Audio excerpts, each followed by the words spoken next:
இன்றைக்கு சுகாதாரத்துறை மந்திரி, மக்கள் நல்வாழ்வுத்துறை மந்திரி ஒரு செய்தி வெளியிட்டிருக்கார்.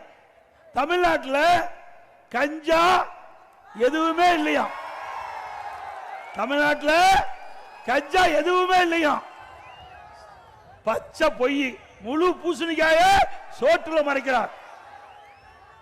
மக்கள் நல்வாழ்வுத்துறை அமைச்சர் அவர்களே, உங்களுக்கு தெரிஞ்சு பேசுறீங்களோ தெரியாத பேசுறீங்களோ எங்களுக்கு தெரியல. மக்களுக்கு ஒன்னும் தெரியாது நினைக்கிறீங்க. இங்க இருக்கின்ற இளைஞர்கள் அத்தனை பேருக்கு தெரியும். இன்னைக்கு விஞ்ஞான உலகம், நான் பேச பேச லைவ்ல போயிட்டு இருக்குது.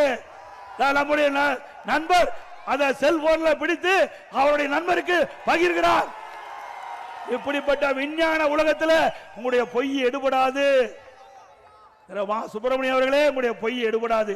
நேற்றைய தினம் ஒரு நிகழ்ச்சி, சென்னையிலிருந்து திருத்தணிக்கு ரயில் மூலம் வடமாநில தொழிலாளர் செல்றார். அவரை 4 போதை ஆசாமிகள், 4 போதை சிறுவர்கள் அவரை கடுமையாக பட்டா கத்தியால் வெட்டுகின்ற காட்சி வலைதளத்தில் பார்த்தோம். நேற்றைக்கு நடந்த செய்தி, இன்றைக்கு இப்படி ஒரு செய்தியை வெளியிட்டிருக்கிறார் மா சுப்பிரமணியம் அவர்கள். மக்கள் நல்வாழ்வுத்துறை அமைச்சருக்கு அவருடைய கவனத்திற்கு கொண்டு வரேன். இதே செய்தியே உங்களுடைய முதலமைச்சர் ஸ்டாலின் அவர்கள் காவல்துறை மானிய கோரிக்கையில் 2022ஆம் ஆண்டு நான் என்று கருதுகிறேன். உங்களுடைய கொள்கை விளக்க குறிப்பில் பக்கம் 20ல முதல் பேரால சொல்றீங்க, தமிழகத்தில் பள்ளிக்கு அருகில கல்லூரிக்கு அருகில சுமார் 2348 கஞ்சா விற்பவர்களை கண்டுபிடிக்கப்பட்டது. கைது செய்யவங்க 148 பேர். மற்றவங்க எங்க? எல்லாம் திமுக காரன். இப்படி எங்க போய் கஞ்சா விற்பனை தடுக்க முடியும்? நான் கேள்வி கேட்டேன்.